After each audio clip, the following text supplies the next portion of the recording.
پاکستان زنده‌باد. پاکستان زنده‌باد. عمران خان مرده‌باد.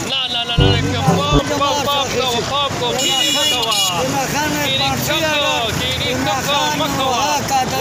ساجگل عاطف الرحمن سلیم جان منوسی یاسین خلیل ادم پیغان زمان نور زما بیان ورشي په دې خبره افغان جناز پاکستان کې ګوډه کشي ده جناکاری ده اغواکاری ده او ټول خلک تباګه په ملک نه راځي ولې قانون ولې نه سامان قدر کوي او په ملک ورځ بدري ده نو دوم شته نو کورونا شته دې غریبانو غوډه کړو دې شهران کړ او د ظلم شروع کړی عمران خان ختمول غواړي څومره پارټنران د عمران خان په پروسې دا ختم کړي عوام نظام د ټولو مسلمانانو او قانون د مسلمانانو د دوی انتفاع د خور غریب او د دوی ملاتړ کوو په ملک ځانو غواړو غلطو خبرو